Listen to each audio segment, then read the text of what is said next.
kebaikan-Mu, segenap hatiku menyembah-Mu Yesus. Ku bersyukur padamu. Dengan apakah ku balas segala kebaikan-Mu? Segenap hatiku menyembah-Mu Yesus. Ku bersyukur padamu selamanya.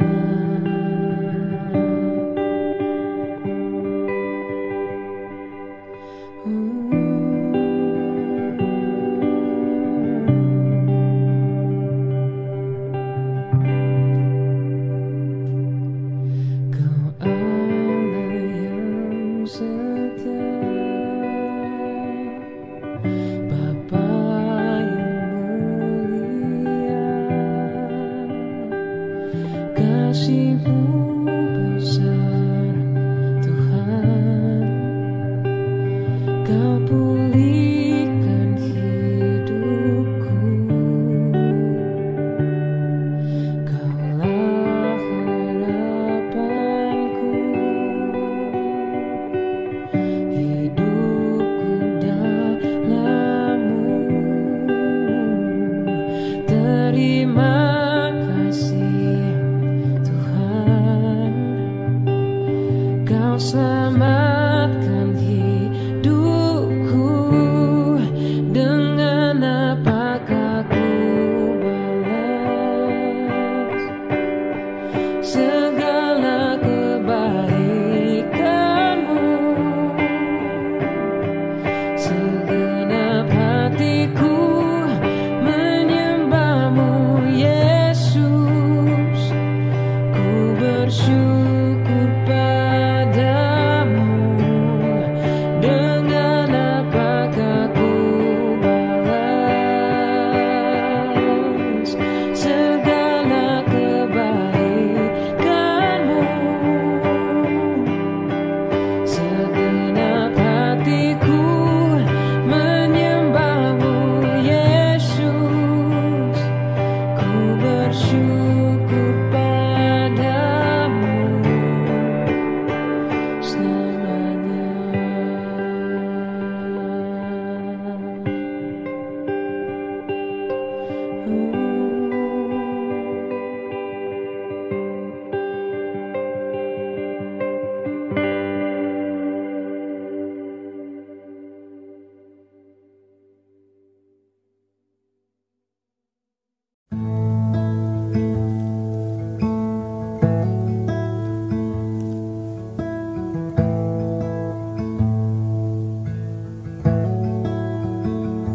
Seperti rusa yang haus, rindu aliran sungai-Mu.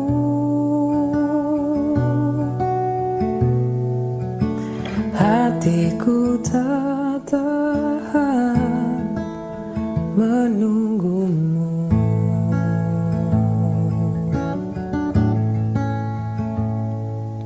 Bagai tanda gesang menanti datangnya hujan,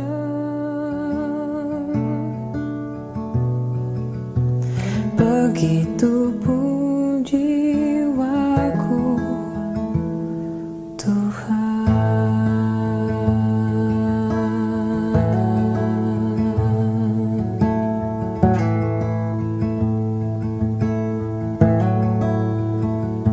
Seperti rusa yang haus,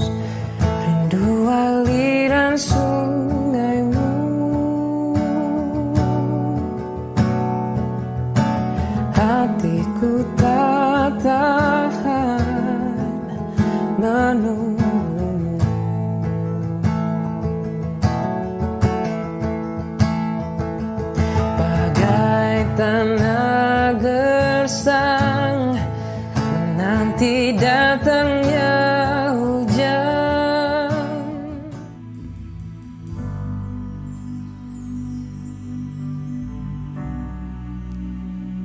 Haleluya. Jemaat yang sangat dikasihi Tuhan, shalom. Shalom. Sekali lagi boleh bersama katakan dengan saya, shalom. Shalom. Kita bersyukur oleh karena Tuhan sangat baik, amin. Mari bersama-sama kita datang beribadah. Jemaat Tuhan yang ada di rumah juga, saya menyapa buat setiap Anda dimanapun Anda berada. Kita percaya bahwa hadirat Tuhan hadir di mana ada 2-3 orang bersekutu. Dan mari bersama-sama kita akan mengawali ibadah kita. Kita akan bangkit berdiri jemaat Tuhan. Betapa bersyukurnya kita punya Allah yang setia, Allah yang tidak pernah meninggalkan kita, Allah yang selalu dekat, kehadirannya nyata atas setiap kehidupan kita. Mari bersama bersatu hati dalam doa. Bapa, kami bersyukur lagi oleh karena kebaikan-Mu, oleh karena kemurahan-Mu, oleh karena perkenananmu nyata atas setiap kehidupan kami. Ini setiap kami Tuhan, orang-orang yang mengasihi-Mu, orang-orang yang mengandalkan Tuhan, orang-orang yang terus menerus membutuhkan Tuhan lebih dari apapun. Kami datang, kami bawa hati kami bawa hidup kami. Biarkan lewat penyembahan kami boleh menyenangkan hati Tuhan. Dan kami boleh menjadikan hidup kami persembahan yang hidup, yang berkenan di hati Tuhan. Mari nikmati setiap kehidupan kami Tuhan, di dalam nama Tuhan Yesus. Sebab hadirat-Mu yang mampu mengubahkan setiap kami, menyembuhkan setiap kami, memulihkan setiap kami, memberikan kami kekuatan yang baru untuk kami boleh terus menerus tinggal di dalam kasih setia dan perlindungan Tuhan yang kekal dalam kehidupan kami. Kami bersyukur, kami berdoa di dalam satu nama Tuhan Yesus Kristus. Haleluya. Setiap kita bersama-sama katakan amin, amin, amin.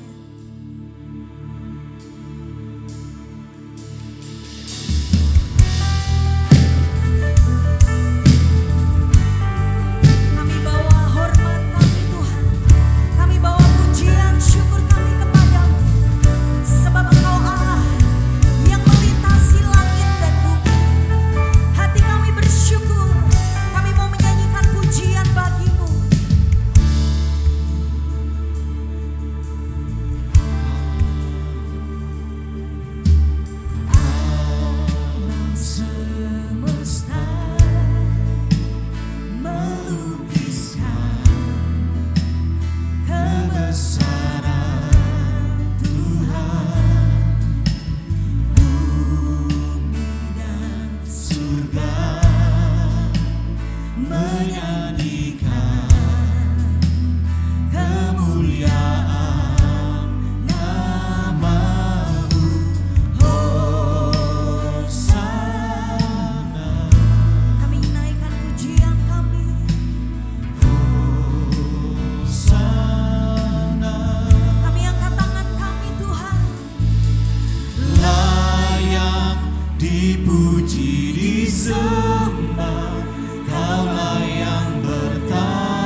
Raja atas segala raja, namamu besar termulia.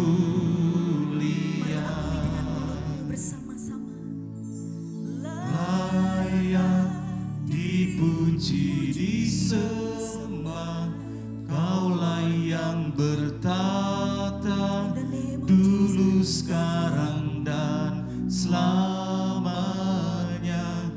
Raja atas segala raja, namamu besar termulia. Ini setiap kami umat-Mu Tuhan Yesus. Layak dipuji disembah, Kaulah yang bertata dulu, sekarang dan selamanya.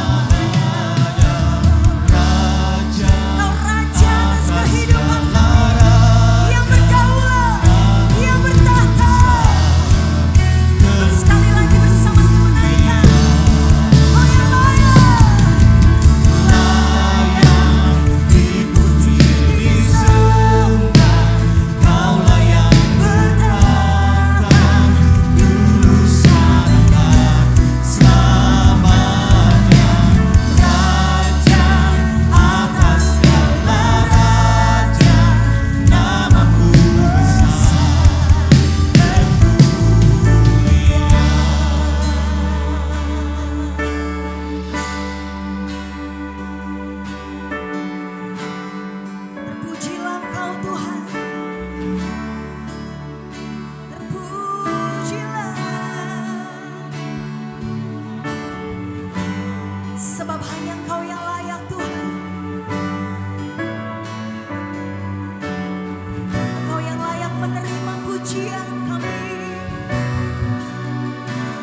mengalir kebesaran-Mu Tuhan atas setiap kehidupan kami. Engkau yang memenuhi hati kami dengan kebaikan. Engkau yang memenuhi kami dengan sukacita. Engkau yang memenuhi kami dengan damai sejahtera. Kami bersyukur untuk persekutuan yang manis bersama Roh Kudus tinggal dalam hidup kami. Haleluya, amin. Kita berikan tepuk tangan untuk Tuhan kita yang dahsyat. Haleluya. Kita bersyukur sebab Tuhan Yesus sangat baik, amin. Kuasanya luar biasa dan kuasanya sanggup melakukan apapun dalam setiap kehidupan kita. Mari dengan lebih semangat lagi kita akan puji nama Tuhan hari ini. Praise God. Kita tepuk tangan sama-sama untuk Tuhan Yesus, amin. Haleluya.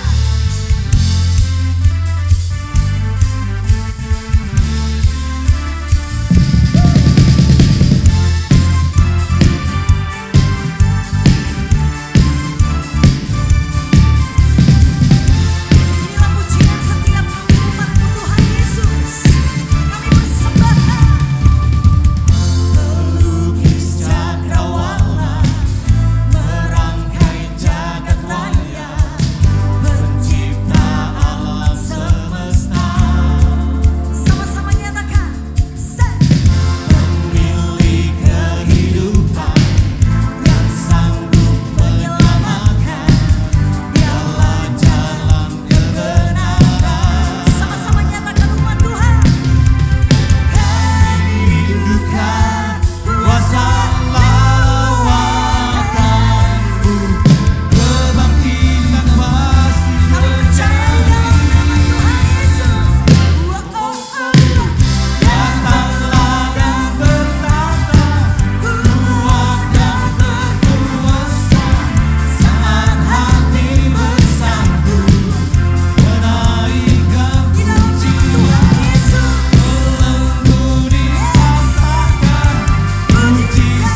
Sebentar kita akan memberikan persembahan. Mari yang bertugas dapat maju ke depan.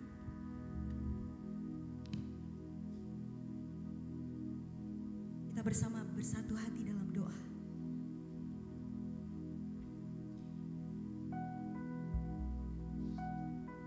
Bapa, kami bersyukur. Kami percaya bahwa Engkau sanggup melakukan segala sesuatu dan rencanamu tidak pernah gagal atas setiap hidup kami. Sebagai ucapan syukur kami mau bawa Tuhan. Kami mau bawa yang terbaik. Kami bawa korban persembahan kami. Untuk kami boleh tabur bagi gereja lokal kami di tempat ini. Kami percaya setiap apa yang dikerjakan oleh tangan kami, Engkau berhasil, Engkau buat kami berhasil dan beruntung. Sebab ada nama Tuhan yang menyertai kehidupan kami.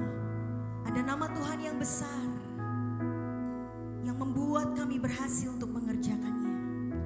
Kami bersyukur dan kami berdoa di dalam nama Tuhan Yesus. Haleluya. Amin.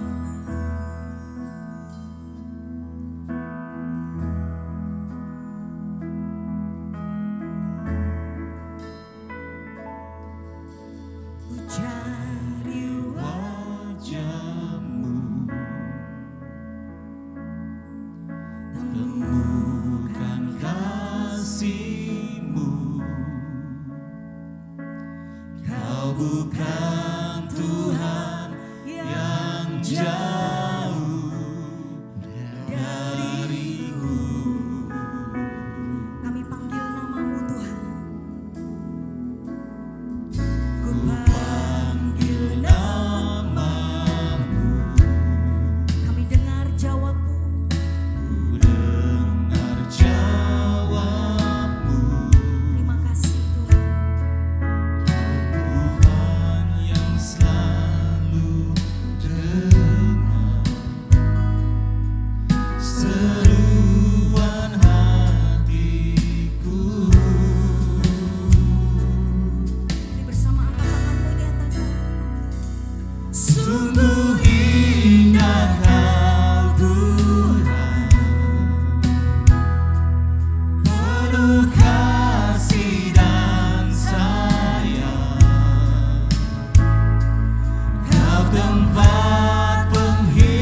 mana saya sangat tertekan,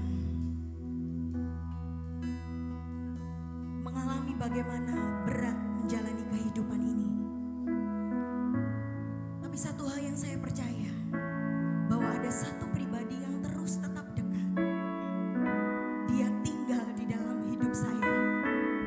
Dia terus menemani langkah kehidupan saya. Bahkan kekuatannya mengalir. Saat saya bilang, Tuhan, saya nggak kuat. Seakan saya mau menyerah. Tapi saat saya bilang, saya nggak mampu, saya nggak kuat, kekuatan Tuhan turun mengalir penuh, mengalir deras atas kehidupan saya.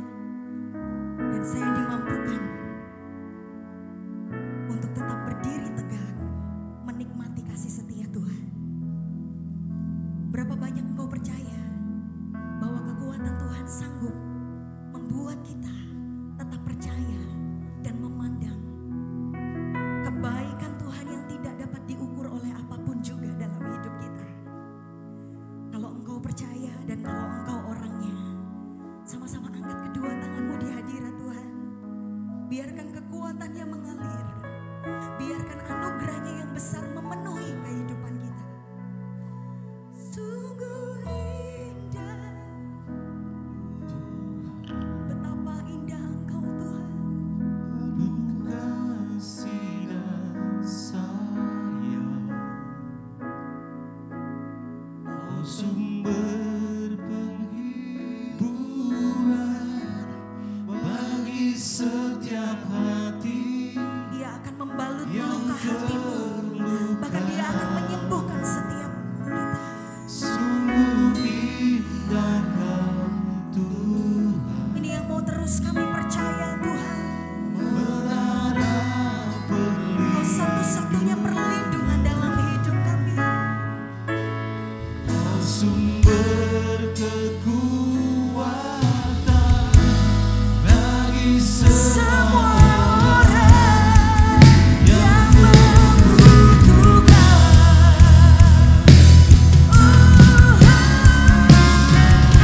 sungguh indah Kau Tuhan, penuh kasih dan sayang.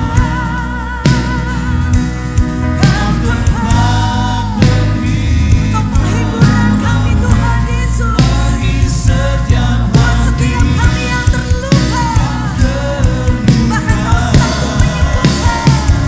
Sungguh indah Kau Tuhan. Kau perlindungan kami Tuhan Yesus. Kau sumber Kekuatan bagi semua menyatakan sekali lagi di hadirat-Mu Tuhan. Dan sekali lagi umat Tuhan bersama nyatakan, Kau Tuhan, Kau penuh kasih dan sayang. Kau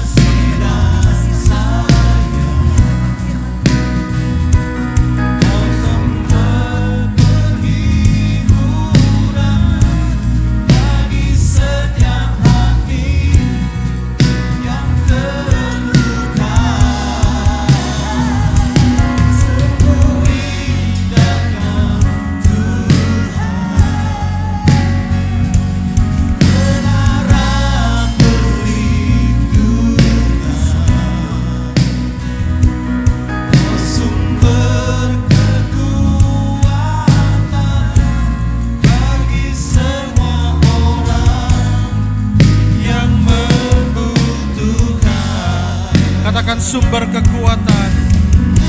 Sumber kekuatan, Engkau sumber kekuatan dalam hidup kami Tuhan. sumber kekuatan, Amin. Engkau Allah sumber kekuatan. sumber kekuatan bagi semua orang yang membutuhkan. Sungguh kami percaya Tuhan, hanya Engkaulah sumber kekuatan di di dalam kehidupan kami. Sungguh kami percaya Tuhan bahwa di luar Tuhan kami tidak memiliki kekuatan apa-apa yang bisa kami andalkan di tengah situasi apapun juga. Dan kami bersyukur buat siang hari ini karena Tuhan menghantar kami untuk kami boleh menikmati Tuhan. Karena kami percaya di dalam rumah Tuhan kami akan memperoleh kekuatan yang baru. Di dalam rumah Tuhan kami akan dipulihkan. Kami akan kembali Tuhan masuk dalam setiap rencana Tuhan. Dan siang hari ini mari sampaikan isi hati Tuhan, berbicaralah buat kami agar kami mengerti setiap kehendak Tuhan. Apa yang baik dan berkenan kepada Tuhan, agar kami boleh hidup sesuai dengan rencana dan kehendak Tuhan. Terima kasih dan aku berdoa Tuhan dari tempat ini biarlah mengalir kebenaran. Hikmat pewahyuan turun atas hamba-Mu dan kebenaran firman Tuhan akan disampaikan. Terima kasih dalam nama Yesus kami sudah berdoa dan mengucap syukur. Amin. Oke, silakan duduk. Shalom, selamat siang. Oke, baik. Judul firman Tuhan di siang hari ini adalah tenang dan percaya. Tenang dan percaya. Kita akan langsung buka dulu Yesaya pasalnya yang ke-30. Kitab Yesaya pasalnya 30. Kita akan baca bagian B-nya saja. Yesaya 30 ayat ke-15 bagian B. Yesaya 30. Ya, Yesaya 30 ayatnya yang ke-15 bagian B-nya saja. Dimulai dari kata dalam, tinggal dan seterusnya. Semua sudah ketemu? Yesaya 30 ayat 15 bagian B. Kalau sudah ketemu kita baca sama-sama 1, 2, 3. Dalam. Oke, saudara keluarkan suaramu, kita baca sama-sama. Yesaya 30 ayat 15 bagian B dimulai dari kata dalam tinggal. Oke, 1, 2, 3. Dalam tinggal tenang dan percaya terletak kekuatanmu. Saudara, Yesaya 30 ayat 15 berkata dalam tinggal tenang dan percaya terletak kekuatanmu. Saudara, ini ditulis, ini merupakan sebuah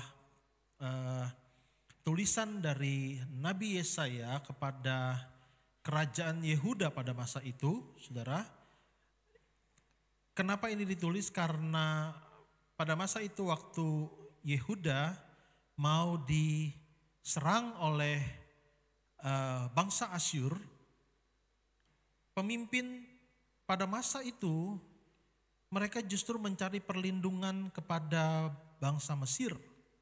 Mereka mencari pertolongan, mereka mencari persekutuan dengan bangsa Mesir, dan itu merupakan sesuatu yang melanggar atau melukai hati Tuhan. Karena bukannya mereka datang sama Tuhan, bukannya mereka mencari Tuhan, bukannya mereka mengandalkan Tuhan, tapi justru mereka mengandalkan manusia, mengandalkan Mesir. Bahkan Mesir adalah suatu bangsa yang tidak mengenal Tuhan. Jadi menurut pandangan pemimpin pada waktu itu, kalau dilindungi Mesir maka aman. Tapi saudara, ini merupakan sesuatu yang fatal karena sekali lagi umat Tuhan bukan mencari perlindungan dari Tuhan, tapi justru mengandalkan perlindungan dari manusia. Nah, ayat ini ditulis dalam konteks itu. Dan saudara, secara singkat saya jelaskan bahwa akhirnya selama beberapa tahun justru kerajaan Yehuda dijajah atau dikuasai oleh bangsa Asyur. Nah, ini disampaikan sebagai peringatan kepada umat Tuhan bahwa seharusnya mengandalkan Tuhan dan seharusnya tidak mengandalkan manusia. Nah, tapi saya nggak akan bahas soal itunya, saudara, karena hari ini saya memberi judul dalam tinggal tenang dan percaya terletak kekuatanmu. Saudara, hal yang penting juga kita ketahui di dalam kondisi atau hal-hal yang sulit dalam hidup kita, Tuhan memberitahu untuk kita tidak panik. Tuhan memberitahu kita justru untuk tinggal tenang dan percaya. Ada beberapa tipe orang, ya, ada beberapa tipe kita manusia. Nah, ada orang-orang yang waktu menghadapi ujian, menghadapi masalah, menghadapi tantangan, cenderung panik. Ada orang-orang yang seperti itu. Jadi dia panik sendiri, dia bingung sendiri, bukan hanya bingung sebenarnya, dia panik, lebih cenderung kepada ekspresinya adalah ekspresi yang panik. Ada bapak ibu yang seperti itu tipenya? Kalau ada kesulitan, ada masalah tuh panik dulu. Ada yang seperti itu? Nggak ada ya? Nggak ada, hebat-hebat semua di sini. Nah, ada orang-orang yang panik. Jadi, panik. Betul-betul saya ketemu dengan orang-orang yang panik sekali. Jadi waktu ada masalah, waktu dia telepon saya, dia mau cerita, dia mau curhat, dia mau minta berdoa, tapi justru dia berkata gini, saya mau cerita nih, ada apa? Matilah gua. Dimulai dengan kata matilah gua. Belum cerita udah matilah gua dulu, saudara. Belum cerita udah panik, udah gelisah, udah khawatir, udah takut berlebihan, sampai akhirnya ya justru itu semakin melemahkan dia. Matilah gua, apalagi celaka 12. Dari dulu celakanya 12 terus, gak pernah naik, gak pernah turun. Terus amsyong gitu, kalau bahasa Perancis amsyong dan semuanya keluar semua. Kenapa? Karena dia panik. Ya, ada tipe orang-orang yang seperti itu. Ada tipe orang-orang yang terlalu panik. Sebenarnya waktu masalahnya dijalanin, diruntutin segala macam, nggak terlalu gimana-gimana banget. Tapi memang tipenya orang panik. Ya, ada tipenya orang panik banget. Dia coba melakukan apa yang dia bisa dan seterusnya. Nah, saudara, hari ini saudara, Tuhan memberikan kepada kita sebuah pesan dalam hidupmu. Ini adalah hal yang penting. Dalam tinggal, tenang, dan percaya terletak kekuatanmu. Ya, jadi dalam tinggal, tenang, dan percaya itu terletak kekuatanmu. Artinya hari ini kalau engkau ingin jadi orang yang kuat, kalau hari ini kita ingin kuat menghadapi apapun yang terjadi, karena tidak ada kehidupan tanpa masalah, tidak ada kehidupan tanpa tekanan, tidak ada kehidupan tanpa problema. Nah, masalahnya bukan kita tidak perlu menghadapi masalah karena memang harus dihadapi, tetapi firman Tuhan mengajarkan kepada kita hari ini, kalau mau kuat, engkau harus belajar hari ini, mulai hari ini kau harus belajar untuk tinggal tenang dan percaya.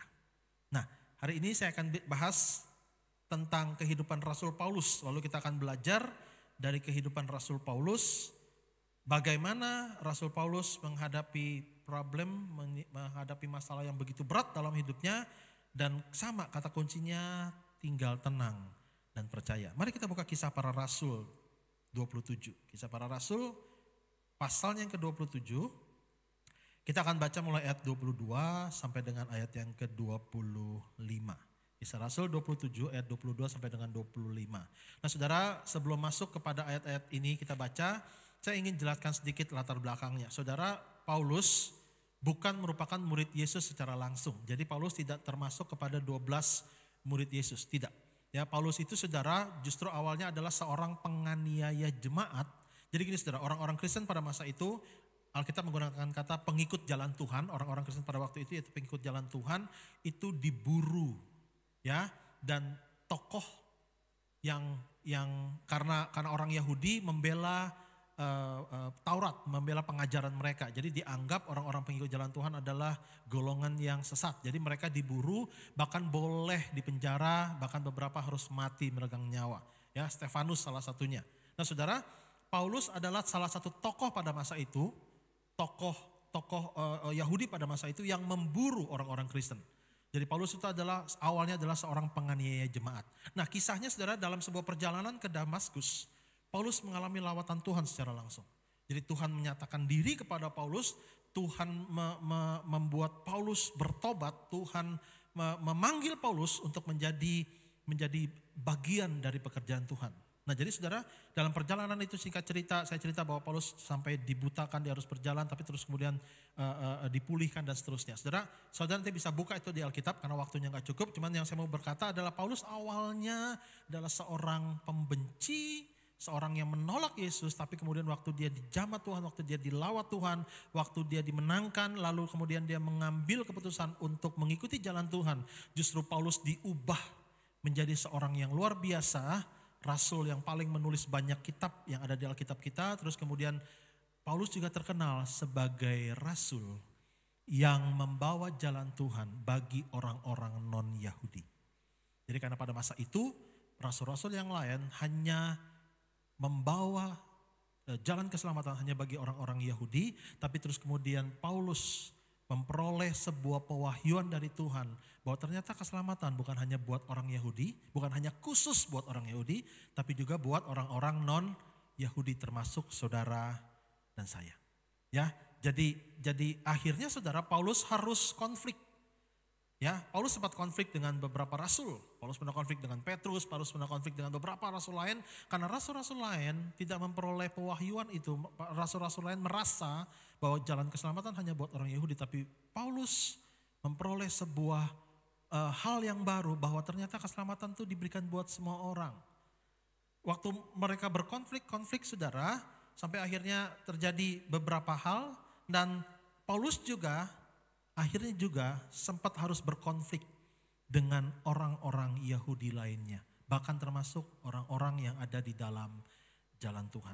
Nah, suatu hari saudara, kalau saudara buka di Kisah Para Rasul yang 27 yang kita akan baca ini, Paulus itu ditangkap. Kenapa Paulus ditangkap? Karena Paulus itu membawa orang-orang non-Yahudi ke bait Allah. Jadi sekali lagi Paulus itu ditangkap, dibawa ke pengadilan agama, dibawa ke pengadilan-pengadilan pada masa itu karena Paulus membawa orang-orang Yahudi, orang-orang non-Yahudi untuk masuk ke dalam bait Allah, untuk mereka juga menikmati rumah Allah. Nah, akhirnya Paulus ditangkap saudara, Paulus dibawa dari satu tempat ke tempat lain, dari Yerusalem akhirnya Paulus dipindahkan ke Kaisarea. Pada masa itu Yerusalem masih ada di bawah pemerintahan orang Romawi. Ya, nah ayat yang kita akan baca itu latar belakangnya. Oke, mari kita buka Kisah Para Rasul 27 ayat 22 sampai dengan 25. Jadi waktu sudah Paulus ditangkap, Paulus kemudian diadili, tapi kemudian Paulus naik banding ke Roma, ya ke Kaisar.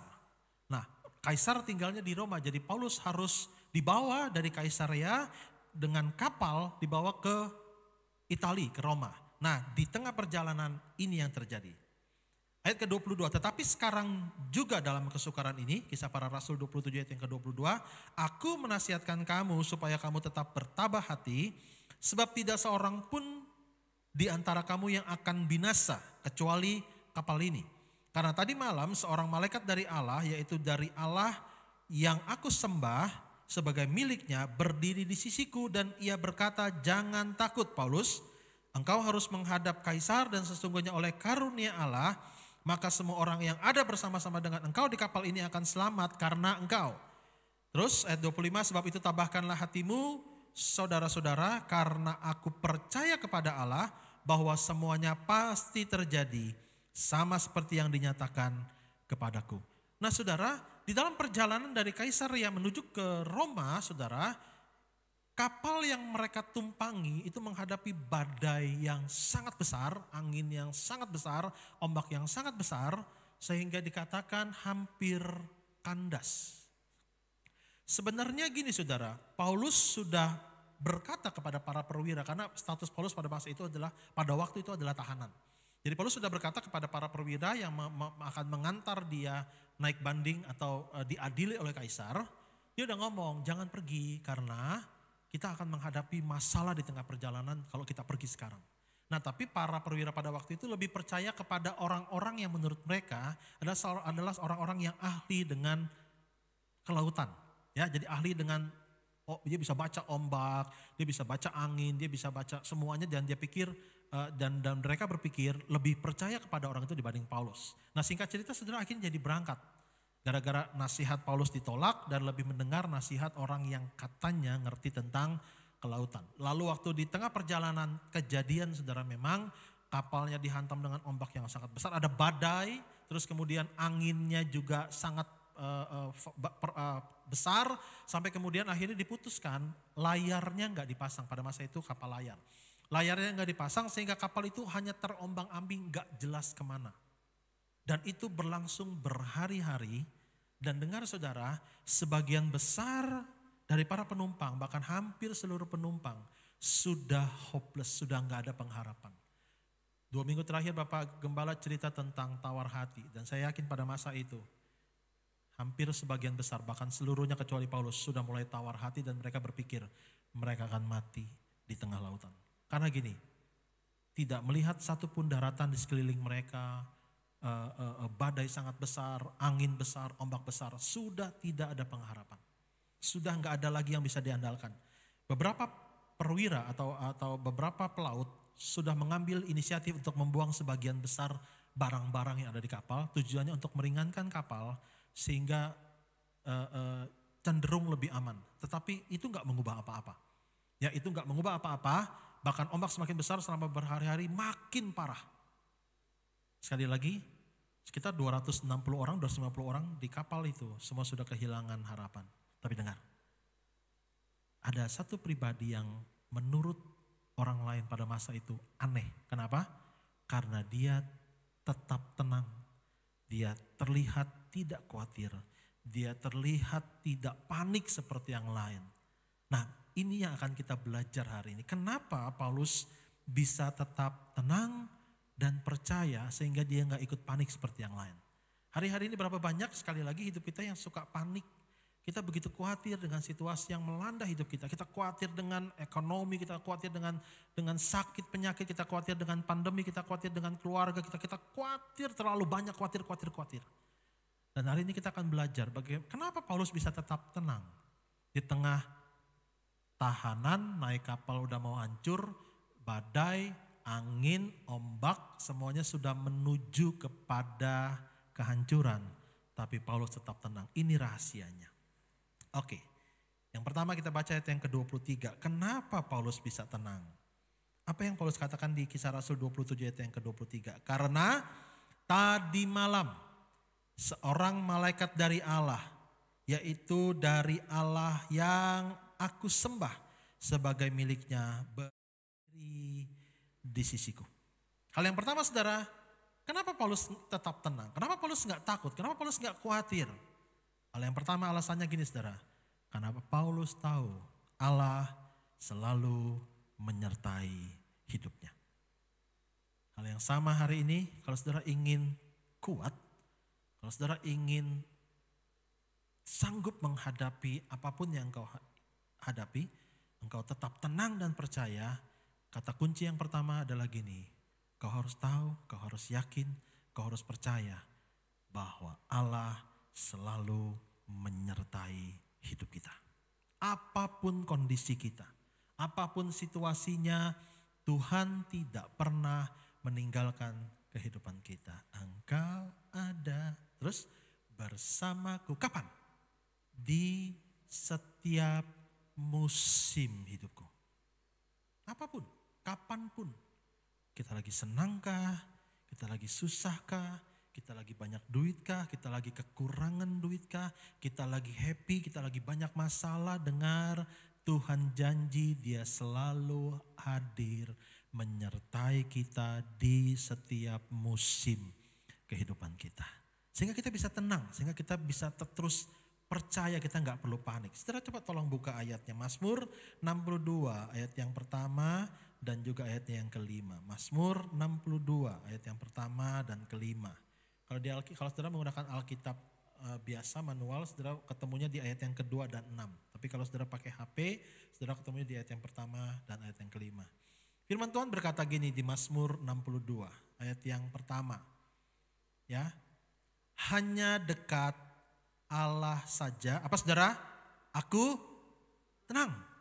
Jadi kapan kita tenang saudara? Waktu kita merasa kita tahu bahwa Tuhan itu dekat dengan kita.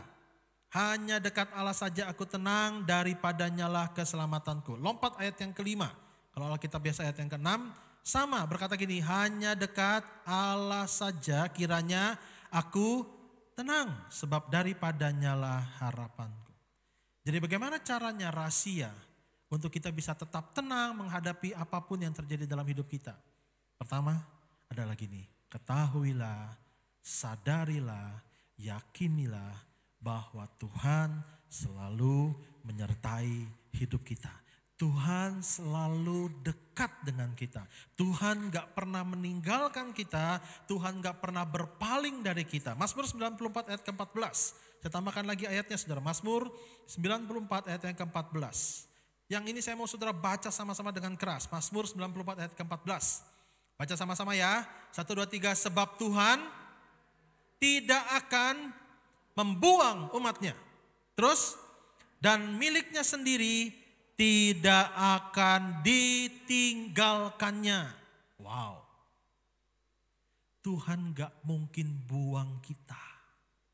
Tuhan gak pernah membuang umatnya. Dan sebagai miliknya sendiri kita tidak akan pernah ditinggalkannya. Paulus tenang karena apa? Karena dia tahu Tuhan selalu menyertainya. Paulus tenang karena dia karena dia nggak menemukan satu detik pun dalam hidupnya Tuhan itu meninggalkannya. Tidak ada tempat yang terlalu jauh untuk Tuhan bersama dengan kita. Tidak ada tempat yang terlalu dalam untuk Tuhan ada bersama dengan kita. Tidak ada tempat yang terlalu tinggi untuk Tuhan tidak bersama dengan kita. Semua tempat dimanapun kau berada, Tuhan selalu menyertai hidup kita. Mau tenang? Yang pertama taruh dalam hatimu bahwa Tuhan selalu menyertai hidup kita. Tambahkan satu ayat lagi, Yesaya 41 ayat yang ke-10. Yesaya 41 ayat yang ke-10. Ya, saya kasih beberapa ayat untuk saling meneguhkan ya. Yesaya 41 ayat yang ke-10, baca sama-sama yuk. Janganlah takut, sebab apa saudara? Sebab aku menyertai engkau. Siapa yang menyertai kita? Tuhan, karena akunya huruf besar. Janganlah bimbang sebab aku ini Allahmu. Aku akan meneguhkan, bahkan akan menolong engkau. Aku akan memegang engkau dengan tangan kananku yang membawa kemenangan. Saudara, nanti di rumah tolong baca kisah 27 secara jelas. Itu keren banget. Saat semua lagi panik, Paulus malah ngomong gini, udah ayo kita makan, jangan panik. Itu saat semua lagi panik, Paulus ngomong, udah, ayo kita makan. Kamu perlu makan agar kamu kembali kuat, agar kita bisa melanjutkan. Saudara, orang panik itu biasanya lupa yang lain-lain, termasuk makan. Betul apa betul? Iya, orang kalau lagi panik tuh nggak punya nafsu makan, nggak kepengen makan. Rasanya kalau makan tuh nggak pengen. Tapi saudara, karena Paulus percaya bahwa Tuhan gak pernah ninggalin dia. Makanya Paulus gak panik saudara. Dia tetap tenang, dia tetap percaya karena dia tahu dengan pasti Tuhan selalu menyertai hidupnya. Ya, ayat yang ke-23 Paulus menjelaskan bahwa tadi malam ada malaikat yang apa saudara? Berdiri di sisiku. Wow, dia tenang. Oke? Nah, itu alasan yang pertama kenapa Paulus tetap tenang dan percaya. Yang kedua sekarang saudara, yang kedua kita baca ayat yang ke-24-nya. Ayat ke-24, dan ia berkata, siapa yang berkata? Malaikat itu saudara ya. Dan ia berkata, jangan takut Paulus, engkau harus menghadap Kaisar. Engkau harus menghadap Kaisar. Terus, dan sesungguhnya oleh karunia Allah, maka semua orang yang ada bersama-sama dengan engkau di kapal ini akan selamat karena engkau. Yang kedua saudara, Paulus dapat pernyataan yang merupakan kehendak Tuhan. Apa kehendak Tuhan? Kehendak Tuhan, engkau harus menghadap Kaisar. Kaisar tinggal di mana? Di Italia, di Roma. Pada masa itu Kaisar tinggal di Roma. Jadi kalau waktu malaikat ngomong gini, engkau harus menghadap Kaisar, berarti Paulus pasti sampai ke Roma. Betul nggak? Halo, betul nggak? Ya dong, karena nggak mungkin Kaisarnya yang pergi ke tengah laut. Jadi waktu Tuhan bikin pernyataan ini, Paulus tahu gini, adalah kehendak Tuhan. Aku pasti sampai ke Roma dan menghadap Kaisar. Jadi poin yang kedua saudara, kenapa Paulus bisa tenang dan percaya? Karena gini, karena Paulus tahu juga bahwa Allah pasti, Tuhan pasti mengerjakan kehendaknya. Dalam bahasa Yunani saudara, kata kehendak Allah menggunakan kata telem. Artinya pikiran Tuhan atau isi hati Tuhan. Nah saudara, ada hal yang menarik dari riwayat penginjilan Paulus. Ya, jadi dia memulai dari Yerusalem, lalu saudara sekitarnya sudah diinjili oleh Paulus, Paulus mengajarkan jalan Tuhan, mengajarkan tentang keselamatan di dalam Yesus. Nah, tetapi ada hal yang menarik, Paulus ditangkap karena hal ini. Nah, saudara, pernah gak sih kita berpikir gini, saya sudah melayani Tuhan, saya sudah melakukan apa yang Tuhan mau, saya sudah mengerjakan apa yang Tuhan perintahkan, tapi kenapa saya harus mengalami kesusahan? Saudara, Paulus bisa saja berpikir seperti itu. Kenapa saya harus begini? Tapi yang keren gini saudara, Paulus itu tahu bahwa dia itu adalah tawanan roh. Dia itu adalah tawanan Allah dan Tuhan sedang membawa dia untuk masuk dalam satu kehendak lagi dari Tuhan. Yang merupakan isi hati Tuhan, yang merupakan pikiran Tuhan. Dan kalau saudara nanti buka di kitab Kisah Para Rasul, yang menarik gini saudara, justru dengan peristiwa Paulus ditangkap, justru dengan peristiwa Paulus harus diadili, justru dengan peristiwa Paulus harus pergi ke Roma karena mau diadili oleh Kaisar. Tapi justru saudara, akhirnya waktu Paulus tiba di Roma, Paulus justru membawa kabar keselamatan untuk menginjak Eropa, untuk masuk ke dalam Roma. Dan mulailah kabar keselamatan ini bukan hanya di Yerusalem dan sekitarnya, tapi penggenapannya sampai ke ujung bumi. Jadi dengar, di tengah situasi yang menurut kita gak baik, Tuhan bisa pakai itu sebagai salah satu cara untuk menggenapi kehendak Tuhan dalam hidup kita. Kalau enggak, Paulus gak mungkin sampai ke Roma. Siapa yang mau bawa dia ke Roma? Enggak. Tapi justru melalui peristiwa penangkapan, disidang, lalu kemudian tidak bisa diputuskan, lalu Paulus harus dibawa ke Kaisar. Justru Paulus sampai di Roma. Dan oleh karena Pauluslah diletakkan dasar-dasar awal pelayanan kerajaan Allah di kota Roma. Sampai dengan hari ini Roma tetap menjadi pusat agama Katolik. Betul ya? Sampai dengan hari ini pusat Katolik seluruh dunia ada di Roma.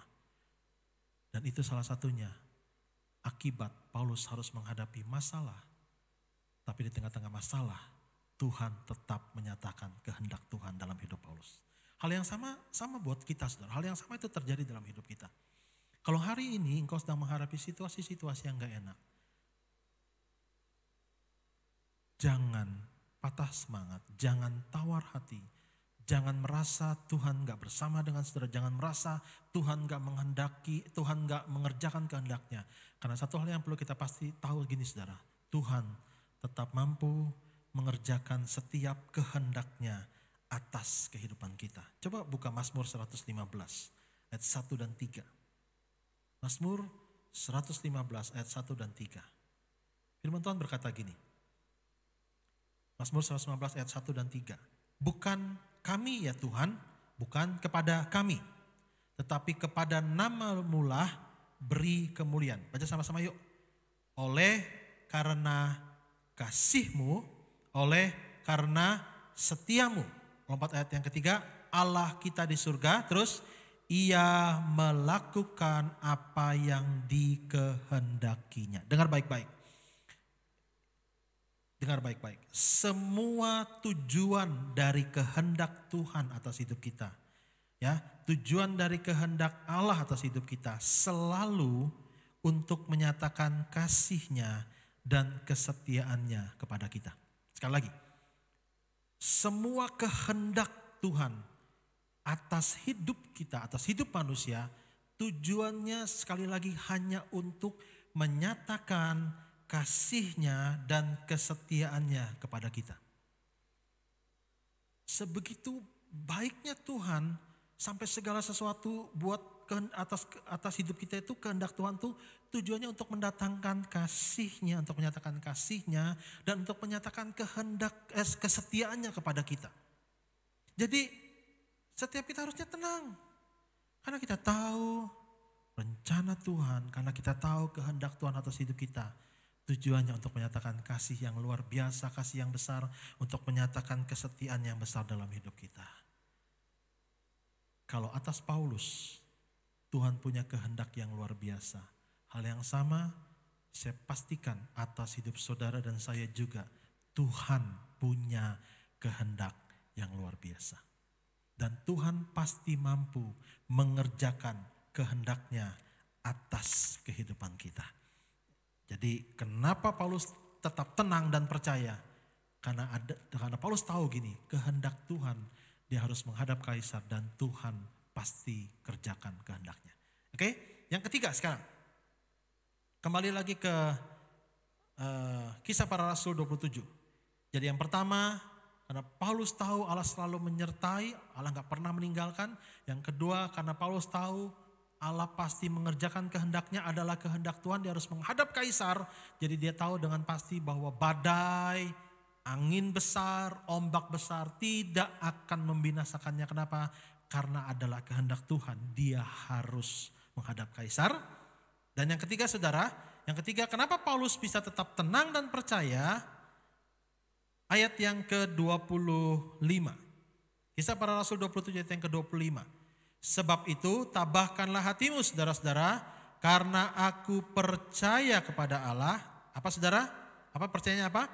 Bahwa semuanya pasti terjadi sama seperti yang dinyatakan kepadaku. Poin yang ketiga saudara, kenapa Paulus tetap tenang dan percaya?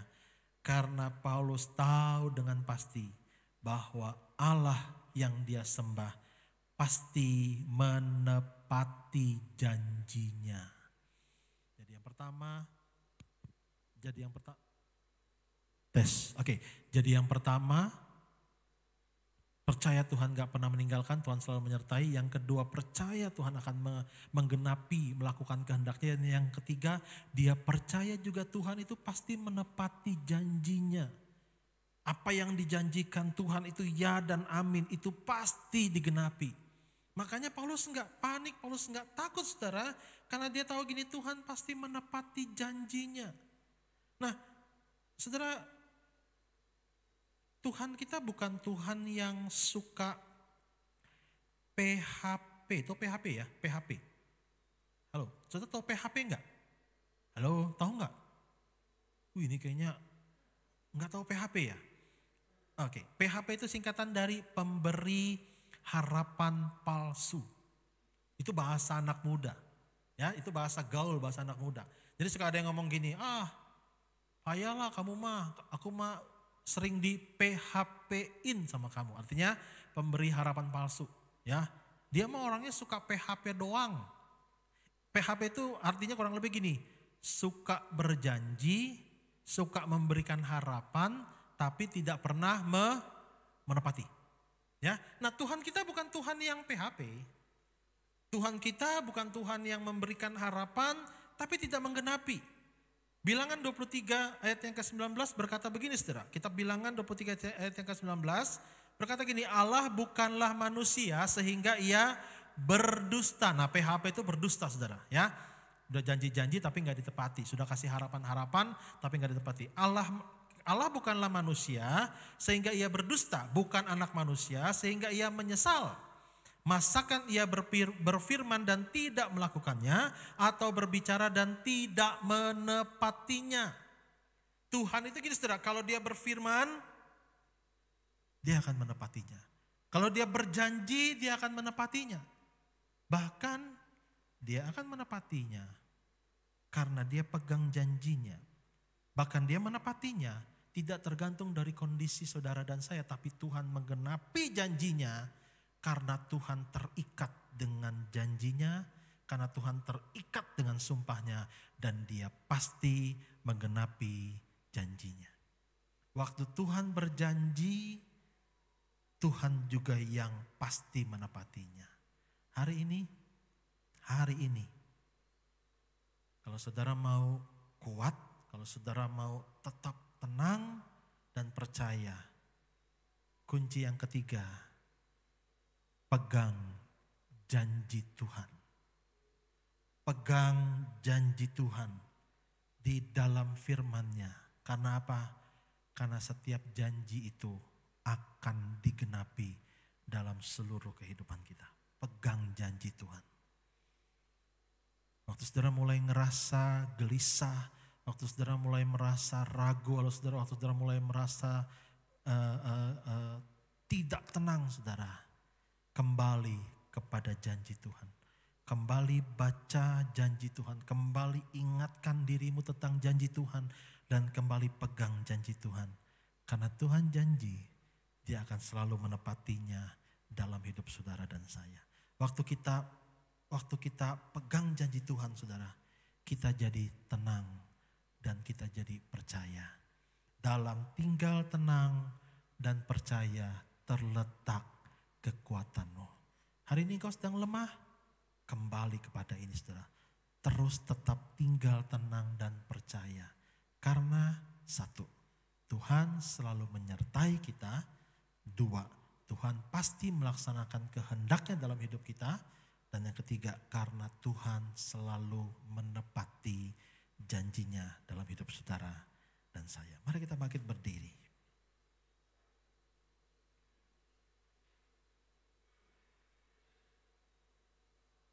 Mari kita bangkit berdiri, saudara. Kita mau berdoa.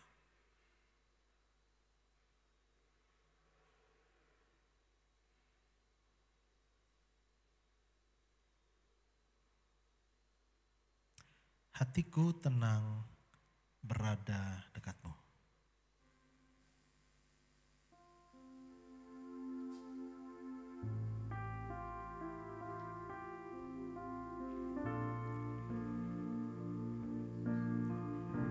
Berapa banyak di antara saudara hari ini engkau mulai dilanda rasa khawatir berlebihan.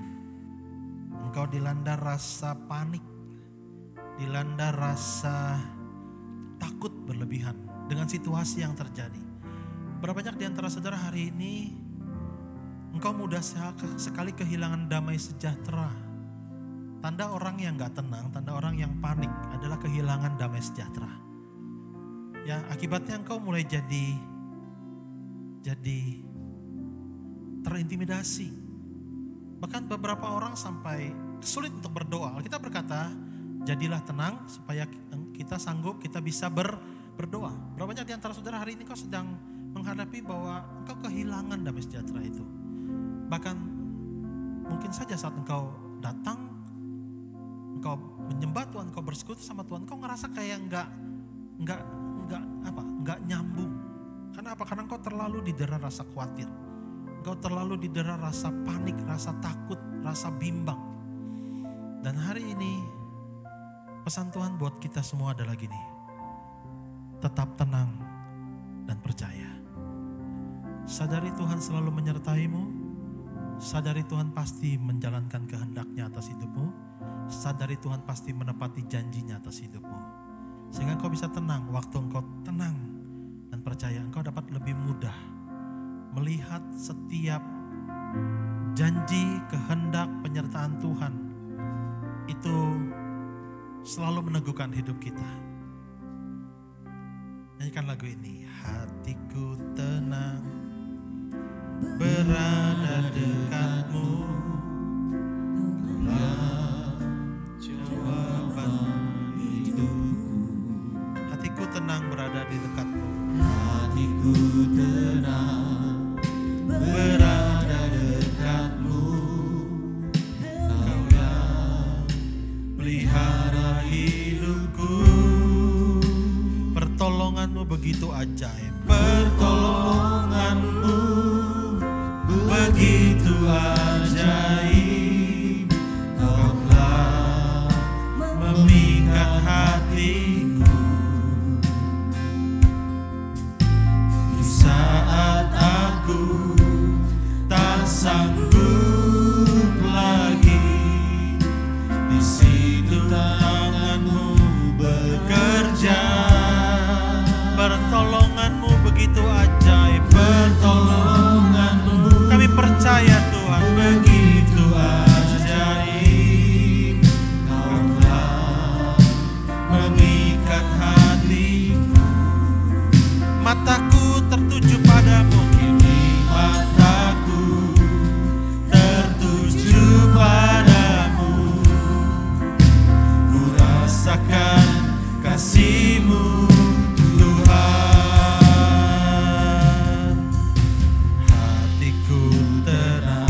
berada dekat. Hatiku tenang berada dekatmu. Kaulah pelihara hidupku. Sebab pertolonganmu Tuhan, Pertolonganmu begitu ajaib. Kau telah memikat hatiku. di saat aku tak sanggup lagi. Di saat aku tak sanggup lagi, di situ tanganmu bekerja. Pertolonganmu begitu ajaib. Kau telah memikat hatiku. Kini mataku tertuju padamu. Mataku Amin Tuhan. tertuju padamu. Ku rasakan kasih-Mu Tuhan.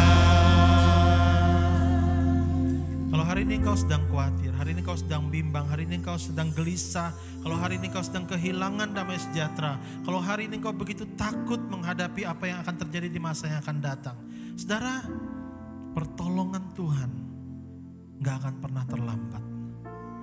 Tapi Tuhan mau engkau belajar untuk tetap tenang dan percaya. Agar engkau gak perlu melakukan hal yang justru menyulitkan hidupmu. Engkau gak perlu melakukan hal-hal yang mengandalkan kekuatan manusia. Hari ini datang sama Tuhan. Hari ini andalkan Tuhan. Hari ini tenang berada dalam hadirat Tuhan. Tenang berada di dalam dekapan Tuhan. Dan engkau akan melihat bahwa apa yang Tuhan kerjakan dalam hidupmu itu adalah sesuatu yang sangat luar biasa. Kalau hari ini kau sedang gelisah, kalau hari ini kau sedang khawatir, kalau hari ini kau sedang kehilangan damai sejahtera Tuhan, taruh dua tangan di dadamu saudara, dan datang sama Tuhan. Katakan dengan iman,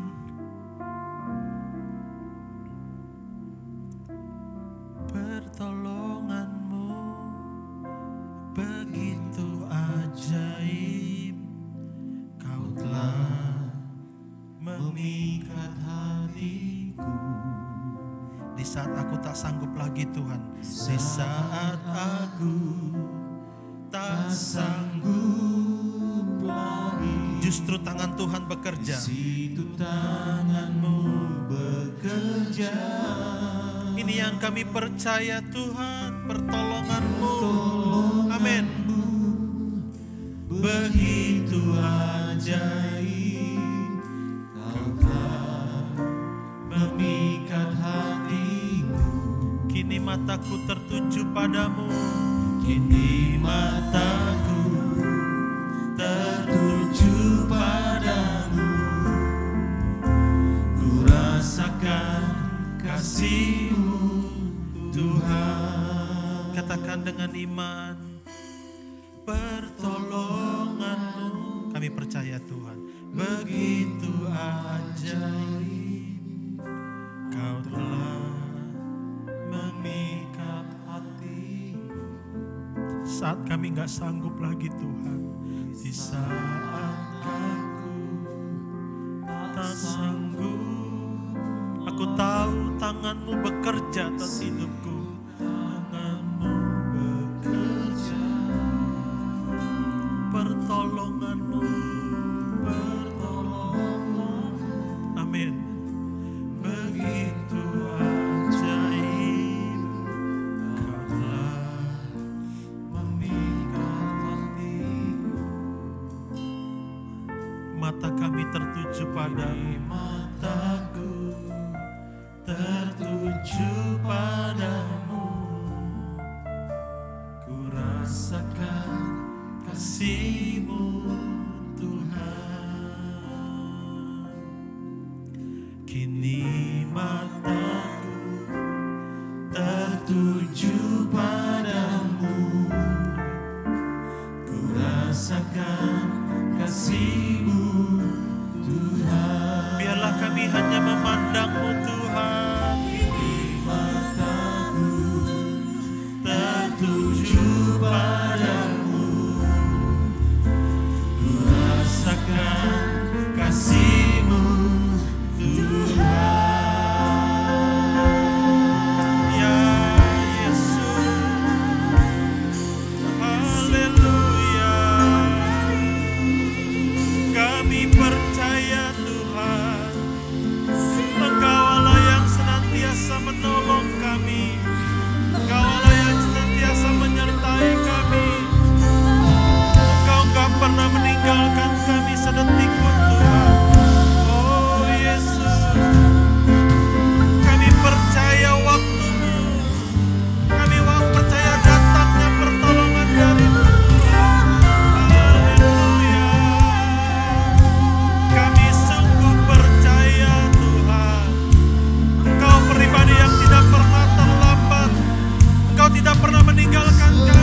di atas kebenaran firman-Mu.